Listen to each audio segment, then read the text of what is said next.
제 이름은 이말순입니다. 올해 70입니다. 사람들은 묻습니다. 30억이나 되는 큰 돈을 세 아들에게 나눠주고 어떻게 지내시냐고요. 저는 대답합니다. 12평 원룸에서 혼자 살고 있다고. 그러면 사람들은 놀랍니다. 10억씩이나 받은 아들들은 어디 있냐고, 왜 혼자 사시냐고 묻습니다. 저는 더 이상 대답하지 않습니다. 평생을 아들들을 위해 살았습니다.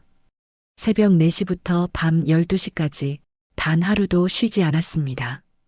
연탄가스에 중독되어 쓰러져도 아들의 수술비를 위해 마지막 땅을 팔아도 오직 아이들만 생각했습니다. 그렇게 40년을 살았습니다. 그런데 어느 날 기적이 일어났습니다. 30억 원이라는 돈이 생긴 것입니다. 저는 망설이지 않고 세 아들에게 똑같이 나눠줬습니다. 하지만 돈을 받은 후 모든 것이 달라졌습니다. 전화는 끊어졌고 병원에 입원해도 오지 않았고 급기야 제 큰아들은 이렇게 말했습니다. 어머니, 이제 따로 사시는 게 어떨까요? 막내는 제 마지막 돈 4억까지 가져가고는 감쪽같이 사라졌습니다. 지금 제 통장에는 1억 2천만 원이 남아 있습니다. 이게 70세 노인이 가진 전부입니다. 저는 자주 생각합니다. 내가 잘못한 걸까? 너무 많이 준 걸까? 아니면 너무 쉽게 준 걸까? 하지만 이제는 알았습니다. 진정한 부가 무엇인지를, 돈이 아니라 서로를 아끼는 마음이라는 것을. 제 이야기를 들려드리겠습니다. 가난했지만 행복했던 우리 가족이 어떻게 30억 때문에 무너졌는지 그 이야기를 들려드리겠습니다. 1987년 4월 봄비가 억수같이 내리던 그날 밤을 나는 평생 잊을 수 없습니다. 28살이던 나는 병원 응급실 복도에서 무너져 내렸습니다. 내 남편 태호가 음주운전 차량에 치여 숨진 것입니다. 겨우 31살, 아직 꿈이 많았던 내 남편이었습니다. 장례식장은 초라했습니다. 친척들은 고개만 끄덕이고 돌아갔고 동네 사람들은 나를 불쌍하다는 눈으로 바라볼 뿐이었습니다. 나는 7살 현수, 5살 민수, 그리고 3살 배기 준수를 바라보며 이를 악물었습니다. 통장 잔고는 고작 37만 원. 남편이 내게 남긴 건 시 외곽에 척박한 땅 300평 뿐이었습니다. 그 땅은 농사도 안 되고 팔리지도 않는 쓸모없는 땅이었습니다. 부동산 중개인은 내게 코웃음을 쳤습니다. 평당 10만 원도 안 나갈 거라고 했습니다. 나는 그날 밤 아이들이 잠든 후 홀로 울었습니다. 베개를 입에 물고 소리 없이 울부짖었습니다. 하지만 다음 날 아침 나는 다시 일어났습니다. 아이들이 눈을 뜨기 전에 눈물을 닦고 일어섰습니다. 새벽 4시 나는 시장으로 향했습니다. 채소 도매상에서 떨이 채소를 받아와 좌판을 깔았습니다. 손가락 끝이 얼어붙도록 추운 겨울에도 땀이 등을 흘러내리는 여름에도 나는 그 자리를 지켰습니다. 내 하루는 새벽 4시에 시작되어 밤 12시에 끝났습니다. 시장에서 채소 장사를 마치면 오후에는 공장 일을 했고 밤에는 집에서 봉투 접기 부업을 했습니다. 하루 수입이 고작 2만 원. 쌀 한 포대 사면 일주일 생활비가 사라졌습니다. 아이들은 늘 배고팠습니다. 나는 내 몫을 덜어내어 아이들 그릇에 올려주었습니다. 내 몸무게는 38kg까지 빠졌고 생리도 멈췄습니다. 거울을 보면 앙상한 광대뼈만 튀어나온 내 모습에 깜짝 놀랐습니다. 하지만 아이들이 웃는 모습을 보면 모든 고통이 사라지는 것 같았습니다. 현수가 초등학교 1학년이 되던 해 겨울, 연탄가스에 중독되어 쓰러진 나를 발견한 건 그 어린 아들이었습니다. 화장실 가려고 일어난 현수는 내가 부엌 바닥에 쓰러진 걸 보고 공포에 떨었습니다. 8살 아이가 떨리는 손으로 119에 신고했고 나는 가까스로 목숨을 건졌습니다. 의사는 내게 극도의 영양실조와 과로라고 진단했습니다. 당장 입원이 필요하다고 했지만 나는 입원비를 감당할 수 없었습니다. 사흘 만에 의사의 만류를 뿌리치고 퇴원해 다시 시장으로 향했습니다. 현수가 중학교 2학년이 되던 해 겨울, 나는 시장에서 장사를 하고 있었습니다. 그때 민수의 친구 엄마로부터 급한 전화가 걸려왔습니다. 내 둘째 민수가 친구들과 얼음 썰매를 타다가 큰 사고를 당한 것입니다. 급경사에서 통제를 잃고 나무의 정면으로 부딪혀 왼쪽 다리가 심하게 부러졌습니다. 뼈가 피부를 뚫고 나올 정도로 심각한 개방성 골절이었습니다. 나는 미친 듯이 병원으로 달려갔습니다. 응급실에서 본 민수의 모습은 악몽 같았습니다. 피로 범벅이 된 다리, 고통으로 일그러진 얼굴. 정형외과 의사는 심각한 표정이었습니다. 지금 당장 수술하지 않으면 평생 절뚝거릴 수도 있다고 했습니다. 수술비는 800만 원. 내게는 천문학적인 돈이었습니다. 내 통장에는 고작 80만 원밖에 없었습니다. 그날 밤부터 나는 온 동네를 돌며 머리를 조아렸습니다. 하지만 모두들 난처한 표정으로 고개를 돌렸습니다. 며칠 동안 밤낮으로 돌아다녔지만 내가 모은 돈은 고작 150만 원. 결국 나는 남편이 남긴 그 땅의 절반, 150평을 팔기로 했습니다. 급하게 팔다 보니 헐값이었습니다. 평당 5만 원, 총 750만 원. 그때만 해도 나는 그 땅이 훗날 내 운명을 바꿀 줄은 꿈에도 몰랐습니다. 수술은 5시간이나 걸렸습니다. 나는 수술실 앞 긴 복도를 하염없이 걸었습니다. 내 발바닥에 물집이 잡히도록 걷고 또 걸었습니다. 수술이 끝났다는 말을 듣는 순간 나는 그 자리에 주저앉아 울었습니다. 민수는 한 달간 입원해야 했습니다. 나는 낮에는 장사하고 밤에는 병원에서 간병했습니다. 병원 복도 의자에서 겨우 1~2시간 눈을 붙이고 다시 새벽 시장으로 향했습니다. 세월이 흘러 내 아이들은 각자의 길을 찾아갔습니다. 첫째 현수는 성실한 성격으로 시청 공무원이 되었습니다. 어린 시절 내 고생을 지켜본 현수는 안정적인 직장을 선택했습니다. 둘째 민수는 다친 다리 때문에 운동을 포기했지만 대신 공부에 집중해 대기업에 취직했습니다. 막내 준수는 컴퓨터에 재능을 보여 IT 회사에 들어갔습니다. 셋 모두 결혼을 하고 자녀를 낳았습니다. 나는 이제 60이 넘었습니다. 평생 고된 노동으로 내 허리는 새우등처럼 굽었고 관절염으로 계단 오르기도 힘들었습니다. 내 손가락 마디마디는 퉁퉁 부어 있었고 무릎은 조금만 걸어도 통증이 왔습니다.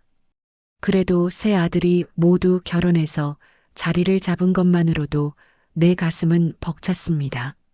하지만 평온함은 오래가지 않았습니다. 내가 62이 되던 해 현수가 어느 날 밤늦게 술에 취해 나를 찾아왔습니다. 눈물범벅이 된 얼굴로 말을 잇지 못하고 있었습니다. 알고 보니 며느리가 이혼을 요구한 것이었습니다. 현수는 두 아이의 사교육비와 집 대출금 때문에 경제적으로 쪼들렸습니다. 공무원 월급으로는 도저히 감당할 수 없는 수준이었습니다. 집 대출 이자만 월 80만 원. 부부는 돈 때문에 매일 밤 싸웠고 결국 며느리는 아이들을 데리고 친정으로 가버렸습니다. 나는 다음 날 은행으로 갔습니다. 내가 평생 모아둔 3천만 원. 시장에서 번 돈을 한 푼, 두 푼, 10년 넘게 모은 소중한 돈이었습니다. 통장을 바라보며 나는 한참을 멍하니 서 있었습니다. 하지만 내 망설임은 짧았습니다. 아들의 가정을 지킬 수 있다면 그것으로 충분했습니다. 그 돈으로 현수는 당장의 빚을 갚고 며느리를 설득할 수 있었습니다. 현수는 내 앞에 무릎을 꿇고 눈물을 흘렸습니다. 평생 은혜를 잊지 않겠다고 말했습니다. 하지만 내 통장은 다시 텅 비어버렸습니다. 62의 나이에 나는 다시 시작해야 했습니다. 내가 65이 되던 해에 기적 같은 일이 일어났습니다. 시청에서 공문이 날아왔습니다. 남편이 내게 남긴 그 척박한 땅에 대규모 신도시 개발이 확정되었다는 것입니다. 나는 처음에 그 공문을 이해할 수 없었습니다. 현수를 불러 함께 읽어보았습니다. 보상금 30억 원. 평생 가난하게 살던 내게는 상상도 할 수 없는 금액이었습니다. 민수가 다칠 때 팔아버린 땅까지 합치면 원래 60억이 넘었을 텐데. 하지만 나는 후회하지 않았습니다. 그 돈으로 아들의 다리를 살렸으니까요. 은행 통장에 찍힌 숫자를 확인하던 날, 나는 하염없이 울었습니다. 남편이 내게 남겨준 마지막 선물이었습니다.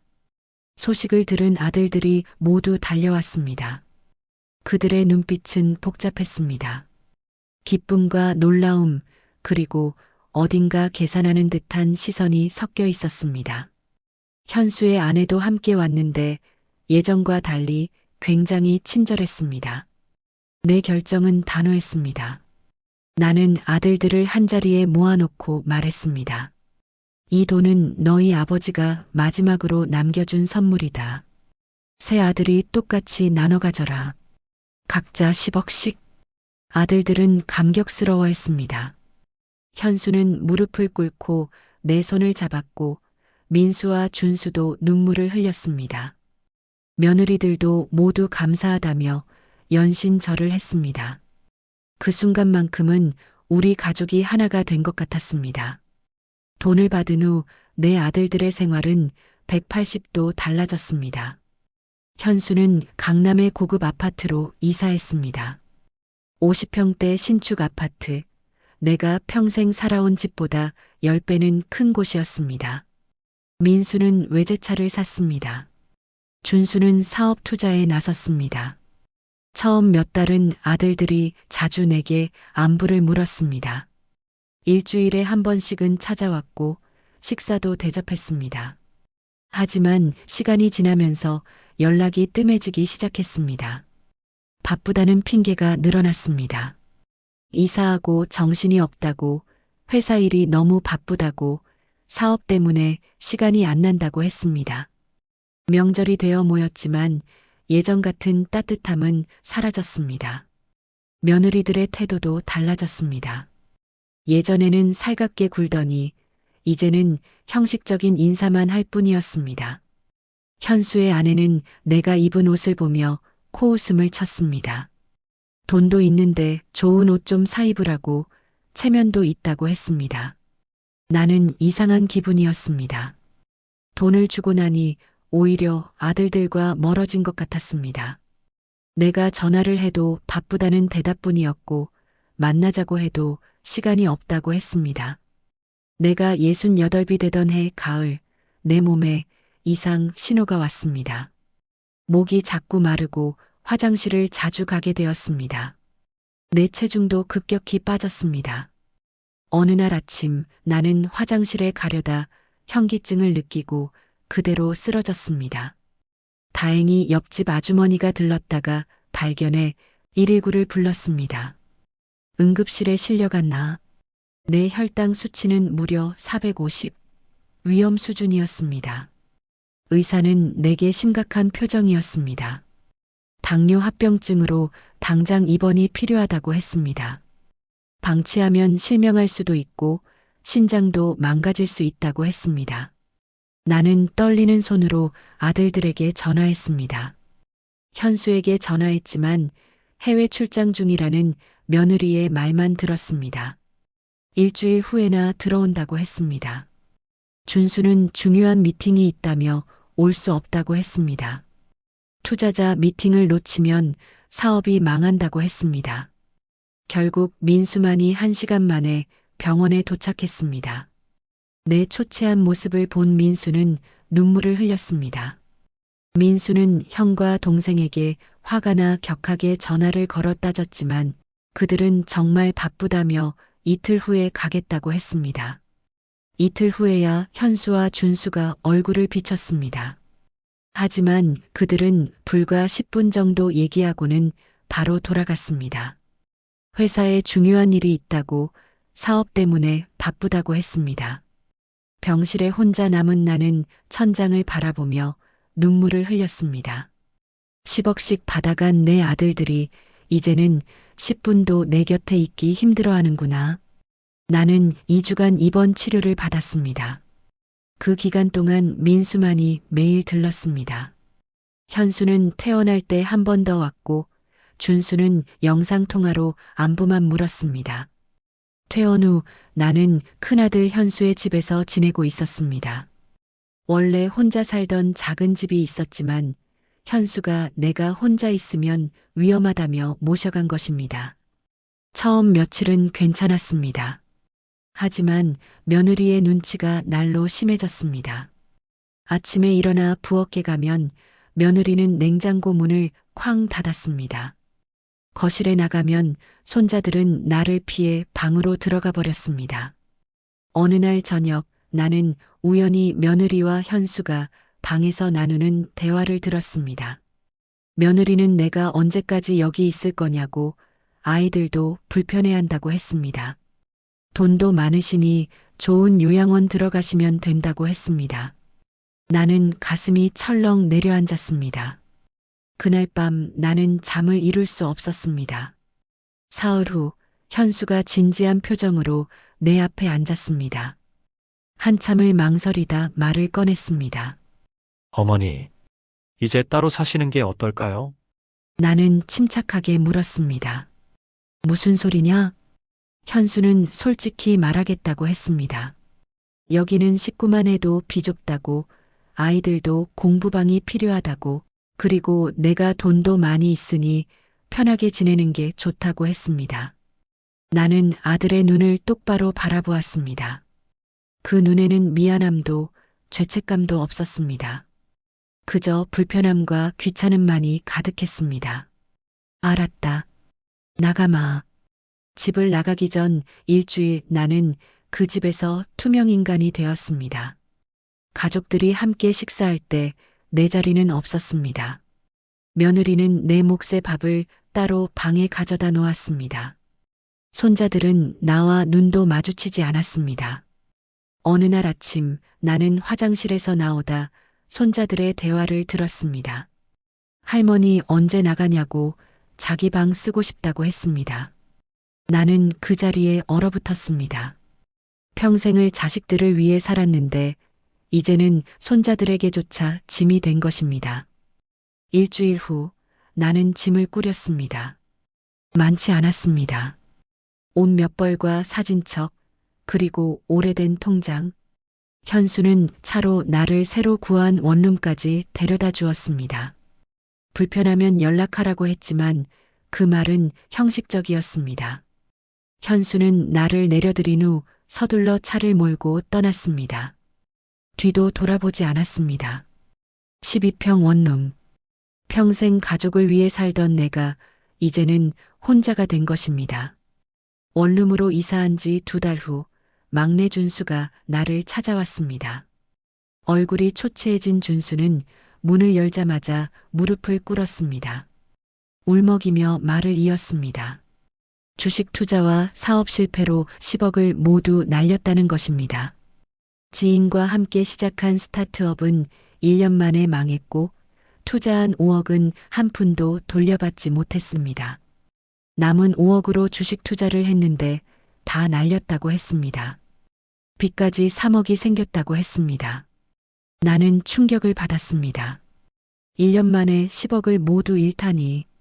준수는 내가 가진 마지막 5억도 빌려달라고 했습니다. 형들은 10억씩 받았는데 자기만 손해본다고 불공평하다고 했습니다. 내가 가진 마지막 돈은 5억. 그것으로 병원비 내고 살아야 했습니다. 하지만 준수는 울부짖었습니다. 4억만 있으면 빚을 갚고 다시 시작할 수 있다고 했습니다. 나는 며칠을 고민했습니다. 내 마지막 남은 돈. 그것마저 주면 내게는 1억밖에 남지 않습니다. 병원비와 생활비를 생각하면 턱없이 부족한 돈입니다. 하지만 결국 나는 은행에 갔습니다. 4억을 인출해 준수에게 건넸습니다. 준수는 감격스러워하며 몇 번이고 절을 했습니다. 꼭 갚겠다고, 평생 은혜 잊지 않겠다고 했습니다. 하지만 그 후 일주일이 지나도 준수에게서 연락이 없었습니다. 내가 전화를 걸었지만 받지 않았습니다. 문자를 보내도 답이 없었습니다. 한 달 후 나는 준수의 집을 찾아갔습니다. 하지만 그 집은 텅 비어 있었습니다. 이사를 간 것입니다. 관리실에 물어보니 한 달 전에 나갔다고 했습니다. 어디로 갔는지는 아무도 몰랐습니다. 준수는 감쪽같이 사라졌습니다. 전화번호도 바꿔버렸습니다. 나는 그제야 깨달았습니다. 준수는 처음부터 돈만 받을 생각이었던 것입니다. 나는 그날 밤 혼자 원룸에 앉아 내 통장을 바라보았습니다. 잔액 1억 2천만 원. 이게 70세 노인인 내가 가진 전부였습니다. 이 모든 상황을 알게 된 둘째 민수가 나를 찾아왔습니다. 민수는 내 처참한 현실을 보고 분노했습니다. 민수는 당장 형을 찾아갔습니다. 현수의 고급 아파트 초인종을 누르고 외쳤습니다. 현수가 나오자 민수는 형의 멱살을 잡았습니다. 어떻게 어머니를 집에서 쫓아낼 수 있냐고, 10억 받고도 그럴 수 있냐고 소리쳤습니다. 현수는 민수의 손을 뿌리쳤습니다. 자기들도 사정이 있다고, 애들 키우느라 바쁘고 공간도 부족하다고 했습니다. 그게 문제가 아니라고, 솔직히 내가 돈도 많고 각자 살아야 한다고 했습니다. 민수는 말문이 막혔습니다. 형의 눈에는 양심도 죄책감도 없었습니다. 민수는 다음으로 준수를 찾아 나섰습니다. 하지만 준수는 완전히 잠적한 상태였습니다. 회사에 전화해 보니 한 달 전에 퇴사했다고 했습니다. 민수는 어떻게든 형과 준수를 찾아내 내 집에서 만나자고 했습니다. 현수는 마지못해 왔지만 준수는 끝내 나타나지 않았습니다. 좁은 원룸에 모인 세 사람. 나, 현수, 민수. 무거운 침묵이 흘렀습니다. 민수가 말했습니다. 어머니가 평생 고생하시며 우리 키워주신 걸 잊었냐고. 하지만 현수는 잊지 않았다고, 그래서 고맙다고 했습니다. 그러나 각자 삶이 있다고 했습니다. 민수는 물었습니다. 10억 받았으면 어머니 모시는 게 당연한 거 아니냐고. 하지만 현수는 그건 별개라고 했습니다. 돈은 아버지 유산이고 나를 모시는 건 다른 문제라고 했습니다. 민수의 목소리가 커졌습니다. 형이 10억으로 뭘 했냐고, 고급 아파트 사고 좋은 차 사면서. 어머니는 12평 원룸에서 혼자 사시라고 하냐고. 현수는 짜증스럽게 말했습니다. 그럼 내가 모시면 된다고. 나는 그 모습을 바라보며 눈물을 흘렸습니다. 두 아들에게 그만하라고 했지만 형제의 싸움은 멈추지 않았습니다. 민수는 마지막으로 물었습니다. 내가 연탄가스 중독으로 쓰러졌을 때, 영양실조로 쓰러졌을 때, 민수 수술비 마련하려고 땅 팔았을 때, 형 이혼 위기 때 3천만 원 주셨을 때 기억나냐고. 하지만 현수는 대답하지 않았습니다. 그저 고개를 돌렸습니다. 그날 밤 형제들은 완전히 갈라섰습니다. 현수는 아무 말 없이 나갔고 준수는 끝내 나타나지 않았습니다. 민수는 나를 안으며 자기가 모시겠다고 했습니다. 하지만 나는 고개를 저었습니다. 너라도 짐이 되고 싶지 않다고, 혼자 괜찮다고 했습니다. 나는 이제 남은 1억으로 작은 원룸에서 홀로 살고 있습니다. 70세가 된 나에게 남은 건 민수의 일주일에 한 번 안부뿐입니다. 겨울이 왔습니다. 첫눈이 내리는 날 나는 오래된 앨범을 꺼내 보았습니다. 내 아들들이 어렸을 때 사진들이 빼곡했습니다. 현수가 처음 걸음마를 뗄 때, 민수가 수수로 처음 걸을 때, 준수가 첫 생일을 맞을 때, 미역국 한 그릇이 전부였지만 나는 얼마나 행복했는지. 그때는 비록 우리 가족이 가난했지만 진짜 가족이었습니다. 서로를 아끼고 사랑했습니다. 현수는 동생들을 챙겼고, 민수는 형과 동생 사이를 이어줬고, 준수는 형들을 따랐습니다. 하지만 돈이 모든 것을 바꿔버렸습니다. 나는 창밖을 바라보며 중얼거렸습니다. 내가 너무 많이 줬나? 아니면 너무 쉽게 줬나? 라디오에서는 옛날 노래가 흘러나옵니다. 나는 따뜻한 차 한 잔을 마시며 창밖의 눈을 바라봅니다. 민수가 일주일에 한 번 반찬을 가져오지만 나는 그마저도 부담스럽습니다. 현수는 승진했다는 소식만 풍문으로 들려올 뿐입니다. 준수는 완전히 연락이 끊어졌습니다. 어디서 무엇을 하는지 알 수 없습니다. 그들에게 나는 이제 과거의 일이 되어버렸습니다. 나는 더 이상 후회하지 않습니다. 대신 깨달았습니다. 진정한 부는 돈이 아니라 서로를 아끼는 마음이었다는 것을. 그 마음이 사라진 순간 30억도 고급 아파트도 외제차도 아무 의미가 없다는 것을. 돈은 우리 가족을 하나로 만들지 못했습니다. 오히려 가족을 갈라놓았습니다. 나는 언젠가 내 아들들이 이 진리를 깨닫게 되기를 조용히 기도합니다. 비록 늦었지만 아직 늦지 않았기를 바라면서. 창밖에 눈이 계속 내립니다. 하얀 눈은 모든 것을 덮어버립니다. 마치 지난 세월의 고통들을 조금이나마 가려주는 것처럼 내 눈가에는 말할 수 없는 그리움이 서려 있습니다. 가난했지만 행복했던 그 시절에 대한 그리움. 돈은 없었지만 사랑은 넘쳤던 그 시절에 대한 그리움. 라디오에서는 여전히 옛날 노래가 흘러나오고 나는 조용히 눈을 감습니다. 남편의 목소리가 들리는 것 같습니다. 가난해도 함께 있으면 행복하다던 그 말. 이제야 나는 그 말의 의미를 깨달았습니다. 여보, 당신 말이 맞았네요. 가난해도 함께 있으면 행복하다고 했잖아요. 이제야 알겠어요.